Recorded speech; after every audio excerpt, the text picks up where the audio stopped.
My name is Rhapsody, his name is sneakyteak, and welcome back to the ladder streak. How's it going, friends? I'm gonna ask the friend that is closest to me at the moment. Teak, how's it going, man? It is going awesome. I was ready for the other friends to tune in. Yeah, I gave him a second. Whoa, hang on, we've got one with us. It's me, How are you going there? What's your name? Patrick. Ah, Patrick, like Patrick Star, eh? Were you named after Nope, Patrick Star? Friends are big fans of SpongeBob? No, it's like Patrickless. Oh, I see. There's. By the way, I had a discussion with it's Achilles. Is it Achilles in Patroclus' story? You familiar with Achilles Patroclus? Yep, that'll be him. Yeah. No, he had a message for you. He said, "Suck it, you're a nerd." What's that mean? It was unimpeded. It was hard for me to decipher. Oh man, is that the sound of someone leaving the voice chat? Wow. Wow. Gosh, that was harsh, man. I was just trying to have a fun conversation with old Patty there, but Well, it's okay. We're back to friend. I think I may have. That was going to be overwhelming anyway. Exactly. Another person on the call. That's a lot of overtalk that we have to deal with at that point. And we've got things we have to focus on, like exceeding our previous record in the ladder streak. Here it is. Here's the chance. We recently I say, got to 9 because it was the last season of the ladder streak. We had 3, then 9. That's right. And then I projected, apparently, I didn't even remember that I said this, but that it would be 27 next.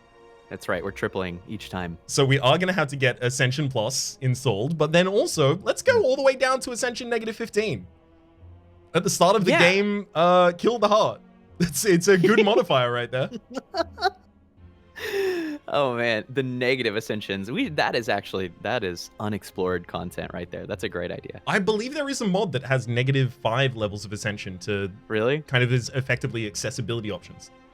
Is it gonna just kind of give you more like Niao's bonuses effectively at that point? Because it can't just teleport you to Act 2, because that's actually not good. Yeah, that would be awful. Act 1. I imagine it would increase your starting resources. Maybe upgrade some cards in your base deck. Maybe increase your gold or max HP. Yeah. Ooh, a fully upgraded base deck would be incredible. Elegance and simplicity floor 0. Good lord. Hard to imagine. Yeah. I mean, we've both probably had runs of taking the rare colorless card and getting an apotheosis out very early. It's true, but you still have to draw it and play it, right? And I know I sound like one of my mods in Twitch makes fun of me for this.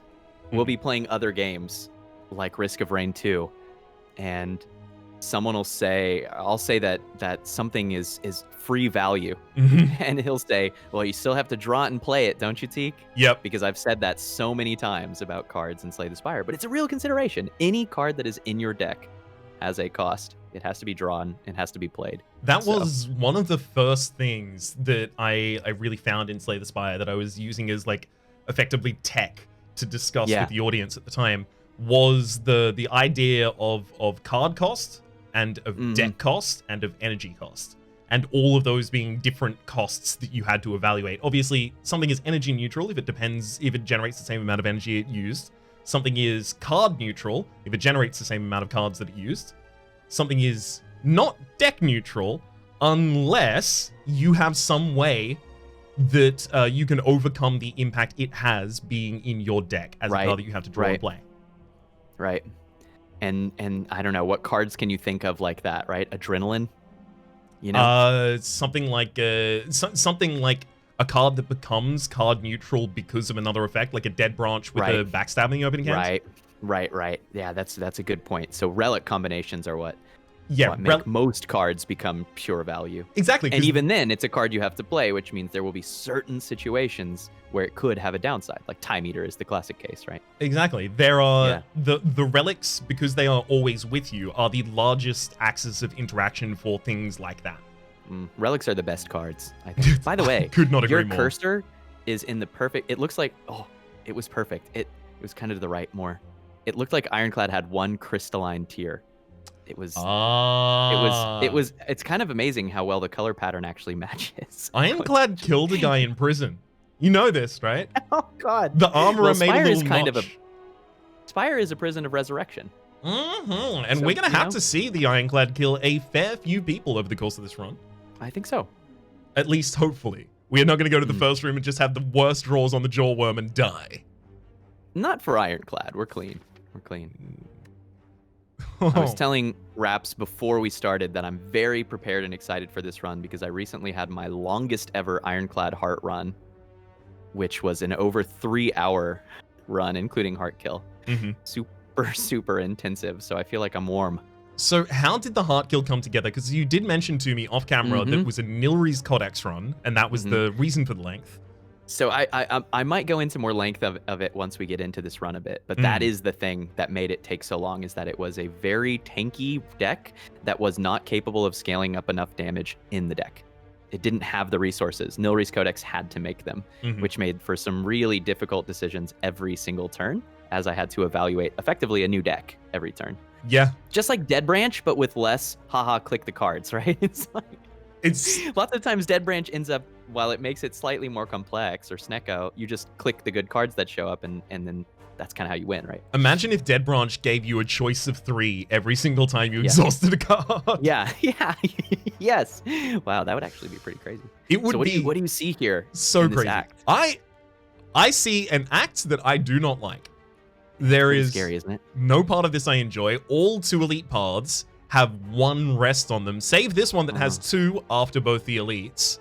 There is 1 3 elite path, but it has no rests whatsoever. And we're Ascension 9. What's Ascension 9 again? Bosses are deadly. Bosses are tougher. Tougher. Okay. So everything has health now. But we're not yet a Cinder's Bane, which is actually really good. That's a big hop. Yeah, that is going to allow us to take Clash here liberally.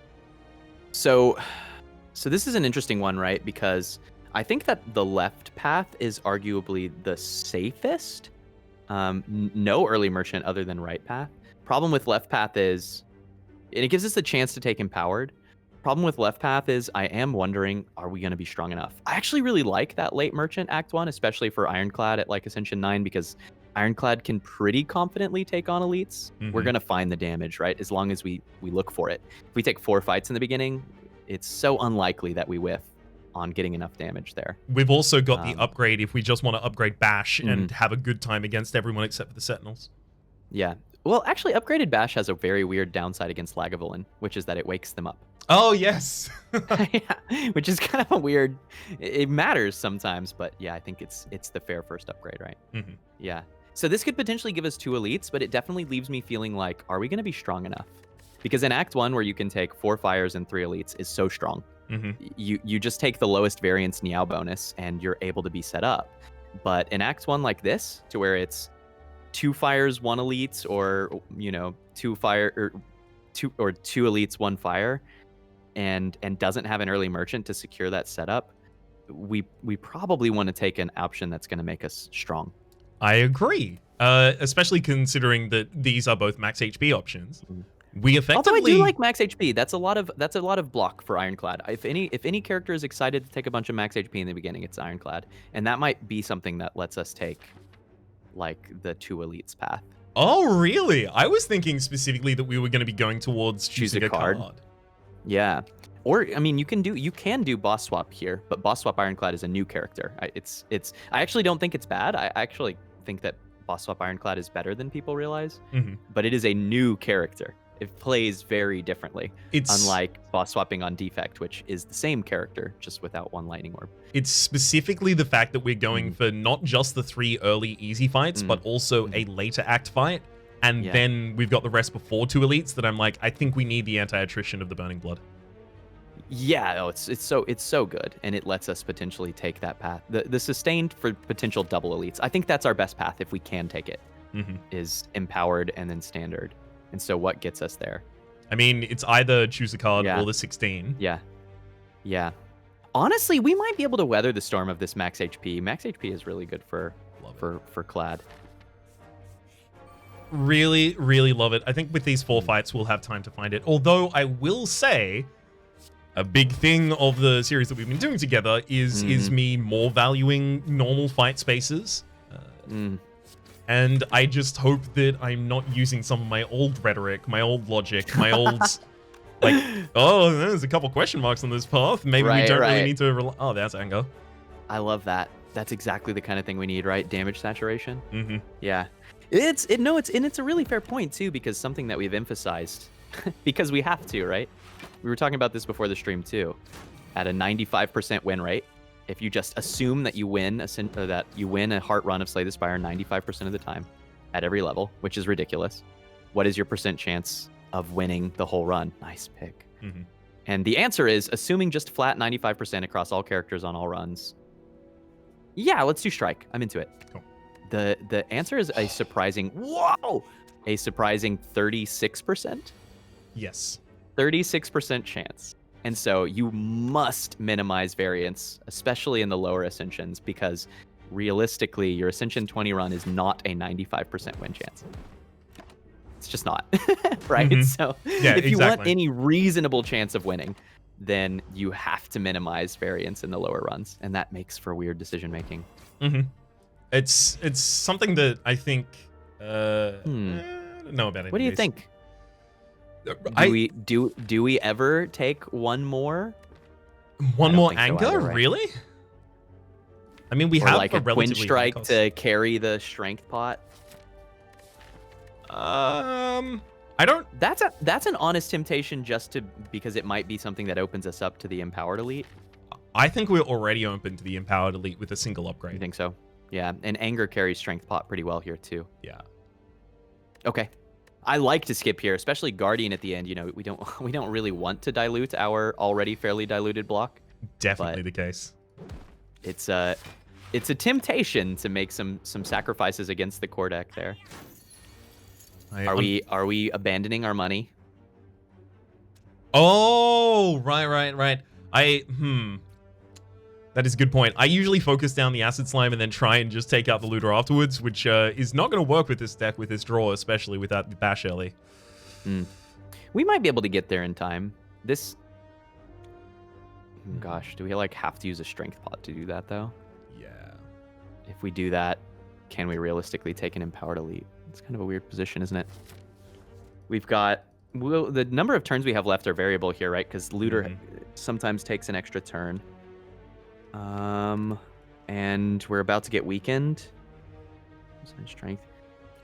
This Looter is going to be really hard to kill. I think at this point we can't kill it. I will say, I don't even know, even with these directed to the backline, if we were going to kill it.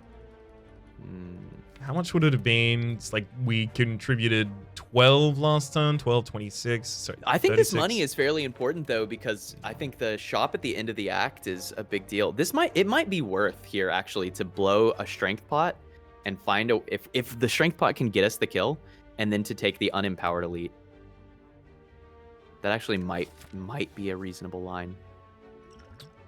So the clothesline plus this, we'd have 14, 8, 22. Oh, do we just direct that then at the Acid Slime and kill them so that we're not weakened? And I like that. Return. I like that works. Okay. Yeah. Especially with the extra angers in the base deck, I think this was. Yeah. I think we can get there, right? We'll have to be hella aggressive, but defend bash if we want to do it. Rest of the deck's pretty aggressive. And we have 2 more turns after this. And we have 2 more turns. Yeah, I think you're right. I think we can get away with it.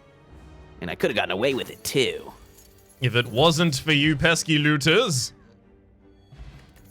All right, that felt tough but correct. There's a one-card solution. Yeah, exactly. Yep.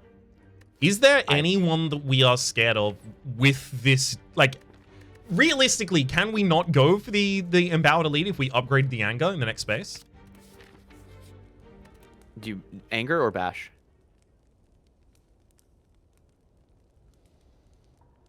How many cycles are we getting in the deck again? So against Lagavulin, it's anger, right?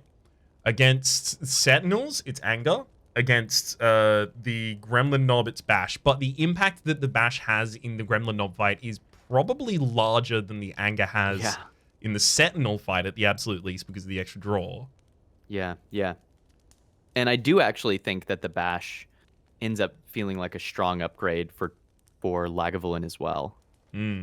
Okay, so this is definitely one of those positions where it's worth front-loading some of our strategy because if we make this bet wrong, we just lose, right? Yep. This is one of those positions to where like the whole ladder goes up in smoke in a single decision, which is exciting. We do get one more fight here too, which means another chance for a potion. Gosh, I felt a lot more confident before we had to blow strength, right? I still feel fine, to be entirely honest, and I don't know if that's a problem or if there is some part of my brain that's like, you've been in this situation a bunch of times and you'll be okay. I do. The Dark Embrace makes me feel so much better about Tri-Sentries, right? Yes. Like way better. Strength still be a Tri-Sentries pain, would have killed us. particularly like now. I think like metallicized Tri-Sentries are a pain here, and until we get the 1 down, we're kind of roughing it. But once we have the 1 down, you know, maybe we use a dex pot there so we can block for 7 on our awkward turns. That's not bad, actually. So I think now Tri-Sentries are one of our better fights. It's always going to cost us health, but it's never going to kill us. Yes. But I could see a max HP Lagavulin being some real trouble with base strikes and angers. And the reason is, once we get debuffed 1 time, effectively we've lost. If we haven't already won, we've just lost at that point. I mean, we do have the clothesline still in the deck for supplemental damage after that point. We haven't that's true. completely lost by then. That's a good point, and that makes a huge difference in a Lagavulin fight, a single big damage card. So I think that makes Bash the best upgrade, right? Because Bash is the upgrade which gives us a chance for Lagavulin, and it makes our Gremlin much better too. I like it. But then, do we still go empowered side? Trusting. Here's a question. If we go empowered side and the first fight is Pentaslimes or Quad Gremlins, how are we feeling then about the empowered elite? If you hadn't mentioned that, I would feel good about it. I think this might be dodge, and here's the reason. I think if we wanted to take it, we save the strength potion and we lose our money. But what we've opted for instead is a lower variance path where we have more money at the end for a good store, which honestly I think is maybe just a good decision. Yeah. Really tough though. Really tough. Exceedingly tough, unfortunately. Hey, Clothesline's saving us some life here. Nice. Yeah, it's probably. Hopefully we get the Impervious next turn and just Impervious anger. Get a free turn. Hey! Let's go. That's pretty good. GG. That is one of the big effects of Impervious in this deck, is the fact that it has a free turn for us to cycle deeper into the deck of angers in those early fights. Ooh. I like the tap, actually. So double tap has grown on me a lot, and the reason is that Ironclad has this crazy strong suite of 2 cost attacks. And so it has synergy. Here it is. Here they are. We imagined them. Why did you bring them into existence by talking about them? I do feel that I've kind of summoned this. But Clothesline Strike Anger is pretty good block. Yeah, exactly. That was 20 block we just played there. Yeah. Feels pretty nice. All right. Isn't it nice to not get frail? It's so nice not to get frail here. Like, seeing this early on without any AoE solution as the Ironclad, I'm like, oh, cool. Okay, I'm probably going to lose this run at this point. Hey, we have some soft AoE. We just picked it up. It's Bronze Scales. Bronze Scales is so slick. Extremely glad to have it along for the ride for this fight. It's pretty good for Guardian, too, which we're going into. So single big source of damage with a double tap already in the deck. If we want to take that other elite, that Carnage is looking slick, right? Agreed. I now want to work on our defensive core. Like, we don't... Like, defensive core and then ways to make the damage that we already have scale better. But I think a single... Ooh. Nice. It's pretty impactful right now. Yeah. Yes. No, we never skip this Whetstone. Yeah, it's so good. No, even that is so good. We wanted to upgrade Anger, right? But if it got Clothesline or Carnage as well as Anger... Yeah. Suddenly. Truly golden. This deck, I think, is one True Grit away from being comfortable against Guardian. Right, good question. Do we... I think we open. Do you, look at our beautiful symmetrical potions. We could pop one of them, just go for the extra 8 and then extra 3. Yeah, the question in my mind is, like...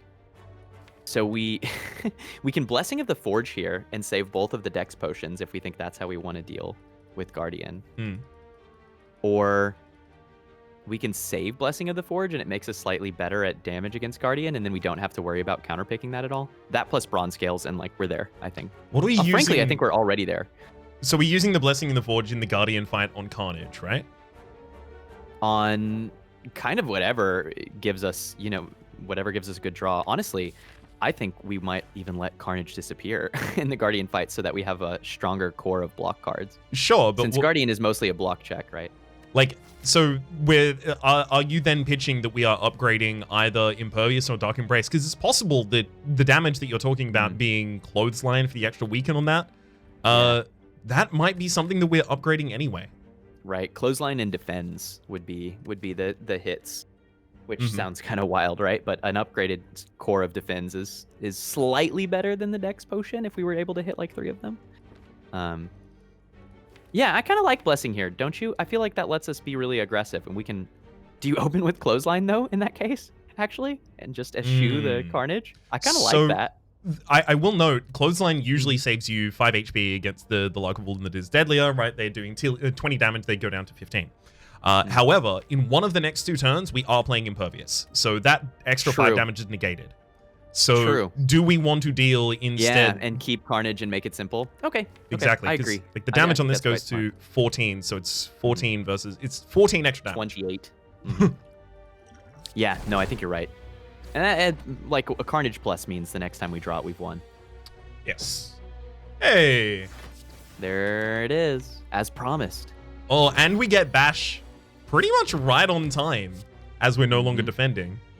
Still pop that defender there. And kill. Oh, for sure.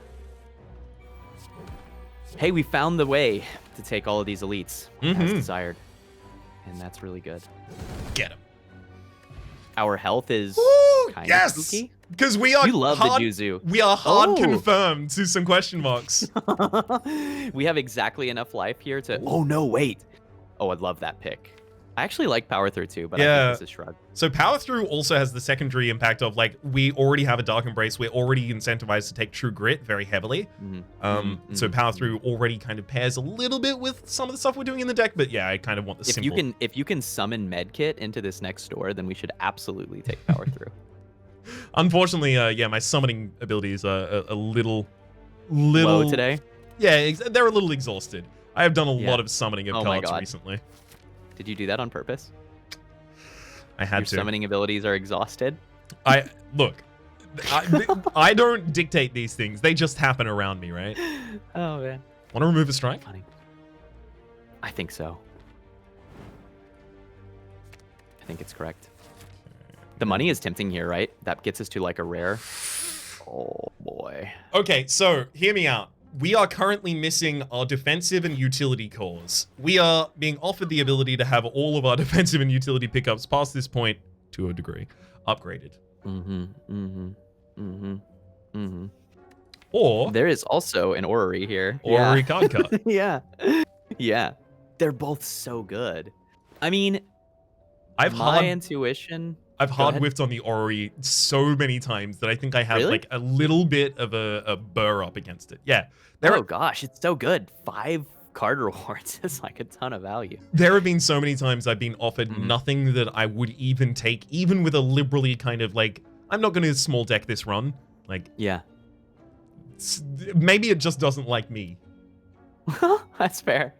It's just funny to look at this and think, wow, actually, was it ever correct to take money? But I think the card remove was correct, right? Because we got a card remove that at the cost of 50 average gold or something. Yeah, I like Toxic Egg here. We just need to survive the rest of the act and then probably rest before Guardian, which is awkward, but there's so much potential value in this Relic set. Yes, agree. Ooh! Or we don't. Yeah, heal. This is heal. Now, this is heal, and that makes me wonder. Can I sell you on a question mark? Sell me. Spoiler. I want to go to a question mark. Think it's the right way. I don't really have much else to get. Oh, yeah. That is not what. That's. Oh, it's got the membership. Oh, unsell. Teak, I'm sorry. That is so unlucky. That's, you know what? I don't say much about raw RNG because I don't think it's useful rhetoric, but that was unlucky. That was very unlucky. What's the rate that merchants spawn in question marks? It's not that high, right? It's like 10%. I do not recall off the top of my head. The only number I know is for fighting enemies. Okay. Which starts at what, like 30? 20. And steps up by 20. 10. Okay. For anyone who's listening and doesn't know what I'm mentioning at the moment, your chance in going into a question mark space, if you have not recently, that is to say last time you went to a question mark space, fought an enemy, is 20% chance to be an enemy, and then the next question mark space, if the previous wasn't, 30%, 40% until you find an enemy. It walks up, just like your chance of getting a potion from a fight. Mm-hmm. Chance of finding a rare card. There's a lot of things that walk up in this game. I kind of clothesline. One of these. I lean clothesline here because of what it does for our next act. Mm-hmm. You don't think Carnage this does a lot for our incredible. Next act? Oh, it's a ton of damage, right? And if we're confident that we can consistently get down bash, it's even more damage. Mm-hmm. But yeah, the Carnage upgrade does make us a little better at like Spheric Guardian. Mm-hmm. Clothesline, better choice for birds. Clothesline and Carnage in a similar place for Chosen. Carnage, better place for almost every elite except for the Book of Stabbing. Yeah, as a general rule, yeah, I would say that's true. Although it may, in a world where we're offered to immolate, we just take it. Yes. But I don't. Maybe that's in that world, Carnage does become less valuable. Yeah. Well, let's think about some of those kinds of things. Like, what rare are we likely to pair with this deck instantly if we should see it? Corruption. Offering. Pre-upgraded, especially. Yep. Another Impervious. Second Impervious. Mm-hmm, yeah. Yeah, big time. Feed. Yes. I believe in the feed. Here. Double tap helps a little bit. We wouldn't take Berserk, I don't think. We're already lacking defense. If we're confident we can get it upgraded, and Berserk is growing on me a lot. I imagine that it would be next to something that I would take over the Berserk, but I've taken a lot more Berserk lately, and that card is more usable than it seems. But it sure loves an upgrade. I've used a couple Berserks, but it really does feel bad to play a card that doesn't have an immediate impact until the next turn, or rather, it does have an immediate impact, and the immediate impact is negative. Dark Embrace is the reason why Berserk gets better in this deck. Anytime you introduce any consistent card draw for Ironclad, they become even more energy hungry, and they're already so energy hungry. But I agree, not as top tier as those other cards, right? Immolate, we take. Would you take a Bludgeon? Yeah. You think so? With double tap? Yep. Yeah. It's exactly Let's do Carnage. I trust your gut. I trust your gut here. I think actually just having that raw big damage. I will say a counter argument that I thought up very, very close to the end of the conversation there is that if we, for some reason, have to burn out the Carnage in this fight, we feel real bad. yeah, and that might happen, right? I do like that we have the Thorn. Oh, gosh. Hey, you wanna pop a color spot looking for a possibility of draw? There are so many different options that get us, like, Secret Weapon gets us a weapon from the deck. Yeah, that's not a bad point. Violence. Yeah, let's do it. Master of Strategy. Ooh. Transmutation, just pop? Turn 1. Yeah. Go ham. Transmute. Yeah. Trust. Yes, please. Let's go. That's actually huge. I think should we not put Angus? I think we can. I think we can, and I think we should, because otherwise we're like not going to get the phase shift next turn with the 9 points of block. I am drawn through all of our block. I am worried though. Should we start angering? The density of the deck is 1, 2, 3, 4, 5. There are 5 defensive cards up against 1, 2, 3, 4, 5, 6, 7, 8, The reason 9. why it feels fairly clear to me to anger is, unless we are just positive we're drawing Impervious next turn, having slightly better block draws is certainly... Sorry, having slightly worse block draws is certainly better than taking 32 damage. Okay. That's so much, and if we can set ourselves up to probably avoid it, then that's got to be worth. I'm comfortable with that reasoning. I mean, does doesn't Carnage matter get us what there? happened here. Yeah, Carnage gets us there with the strike. It's like 1 damage over. And it wouldn't have if we didn't play the anger. Exactly. So this in fact, feels good. in addition, But we also Okay, got this Impervious. turns it around. In addition, if we did have to play Impervious on this turn, we would have lost the Carnage. So then we would have had the previous scenario I was talking about it being sad. So yeah. Yeah. But then we upgraded Clothesline with Apotheosis. So what world are we in? Who are we exactly? Oh, Dark Embrace Panacea could get us block. That seems pretty good. You really want to do that over double tapping a bash and just accepting some damage now, but having vulnerability for pretty much every turn? Yeah, because I'm quite confident in this upgraded deck's ability to do damage. Okay. Especially we've got Thorns too, and this kind of primes the pump here to be mostly blocked. Well, we can still do a single bash, and that feels pretty good. Mm-hmm. Yeah. Right, because now much more of our draw is block cards. Feels better. Do you want to start playing Mayhems? Is that safe? I think Mayhem on average will be safe. We've got 2 now, right? Don't we? No, 1. If it were 2, then it would be like, yeah, start clicking the Mayhem. One thing I'm looking at right now is defend, secret weapon, pulls out the clothesline. Make sure that our next hand is a little bit more defensive. Yeah, that's not bad. I like that. It does lose the Carnage though. I think we can lose this Carnage. I am so unconcerned about this Carnage. I don't know why it's a sticking point in my mind for me. It's like I'm getting like Spidey senses. Like, don't lose the Carnage, Ryan. No, I think all upgraded strikes and bash plus bronze scales is enough damage to kill this enemy. All right. If anything, this might actually make our deck better. This is extremely simple one for us. It's because we worked so hard for that Carnage that it feels like we can't let it go. Mm-hmm. Which is very true. Yeah, it's definitely some element of that in it. Do you want to Purity some strikes? Is that worth? What's our deck now? It doesn't seem that bad. And then just like start to go in on angers. Okay, I like that. You interested? I like it. We get some draw here too. Ooh, Molbash. Maybe. Panic Button is so cute. It's very nice just having this here. Yeah. This is going to be the last turn block effectively for us here. Yeah. We could block with it on this turn, actually, if you wanted to do Bash Panic Button. We're not getting hit next turn. That's a big flex, though. That's saving 1 life because you're very confident that you won't need it later. Which is kind of maybe true, actually. Yeah, is there ever a world where that's the correct decision? It does draw us a card as well. If that card is anger, like double tap anger. It's possible. I think simplify it. Let's just that we are mad. Yeah, sure. Get an anger out though as well. Yeah, we're mad. I'm mad. And I'm not gonna take it anymore. Mind Blast. Is this ever Mind Blast? I agree. Let's go for it. And just don't split this turn. What's our draw? Does our draw have any damage? It does. It has Mayhem. It's. I mean, with all of our upgraded blocks, we're pretty safe. Yeah, we do have the ability to not worry about splitting until next turn. The only thing we're really doing there is wasting a turn of vulnerability and a turn of weaken. Like, I think we could just split right here. There's like, just go clothesline strike and call it a turn. Yeah. Sure.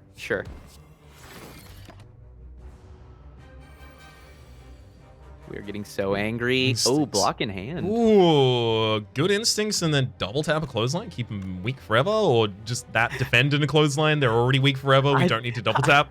I think this is good instincts defend Mayhem. Yeah. I'm serious. All right. Let's do it. It is time. It's time. If we had any multi-strikes in the deck, I would be a lot more skittish about that. Yeah. Ooh, Dark Shackle's here to play. Ooh. I mean, do we want to possibly leave that in the deck and just use the Impervious? And because we're going to be taking hits back this turn as well if we want to use anything. If we want to Impervious, then we can do more attacks. That's a good point. Yeah. Impervious, strike, anger. Yep. I am feeling very angry. Oh, hell yes. So mad. I'm just absolutely furious. The game is going to have to, I don't know, support me with some corruption maybe? Possibly. Let's get another Mayhem out this turn. Oh, really? Yeah, double Mayhem. Do it. How often do you get to have multiple Mayhems in play in Act 1? That's incredible. Not often, but... Never. I mean... Are we too angry now? No, we're so chaotic. Oh, never mind. Just gonna get Can we enlightened get a another little bit turn here. out? I want another turn of the cards clicking themselves. Let's let the cards click Yes. themselves. Go ham. I'm not gonna kill you. What I if it had made refuse to kill you. What if it had made us a Hand of Greed right here? Then we would feel very clever. So that was a possibility. Wow. Okay. Wow. Well, I'm not gonna meme too much. I'm just gonna kill it with the Mind Blast, Yeah, as our don't deck is meme too wont to much. do. Oh. Well, look, see here. Well, I want to hear what you have to say, but this pick seems. Yeah, I mean, always make the pick here. yeah, the obvious is the corruption. I am just at this point thinking, just having a little bit of a think. Where is our scaling going from here? Because we're offered some scaling, but no support for it yet. But Limit Break is usually the hardest piece of your strength scaling to get. Is there ever a world where this is a deck that can run Limit Break and that is the way that we actually get powerful? What is the corruption doing for us past a huge turn? Is the huge turn all it does? And is that enough? No, corruption is I will go ahead and make this claim. Okay. Corruption is the single strongest card in Ironclad's kit. Yep. I'm happy to make that claim. Ooh. And we get the runic pyramid for it, and that makes us feel really good. Yeah. Well, I mean, this yeah. second choice just makes itself. I want to position. I'm not entirely on the opposite side of corruption versus Limit Break there. I just wanted to make sure that I could push Teak to explain himself a bit better. Not a bit better, as in like you hadn't explained yourself well, but I wanted to Sure. Keep present going. the other side. Yeah. No. It's a really good point. I'll make it a step further, okay? I think Ironclad is the most energy-hungry class in the game. And corruption says, solve your energy problems. And it does so in a way to where you can still block on the turn that you do it. We talked about that recently, so I don't need to rehash all of that. But because you can play corruption and then still block on the same turn, it's exclusively the very expensive power that you can actually get out very consistently in hallways, elite fights, and in bosses. And it opens you up to have such an efficient and consistent deck afterwards. It is singularly the strongest card. And a single spot weakness then gives us enough scaling, right? Because you don't need 100 strength, really. You just need some deck efficiency, some decent block, consistent energy efficient block, which is guaranteed with corruption. So yeah, this card is so strong. Actually, I need to go do the analysis on this, but looking at the stats recently, I think the card which is most highly correlated with winning heart kills for Ironclad for me is corruption. It is so good. It definitely makes sense that it would be among that kit. But especially with our extremely simple to make choice here, and also, hey, I mean, it doesn't hurt that we have the Toxic Egg, so all the true grids are going to be so easy to take. Yeah. All skills, in fact, are going to be a lot easier to take right now. But we're going to have to explore whether or not we see those skills in those early combats in the next episode. Linked in the description down below. We'll hope to see you there.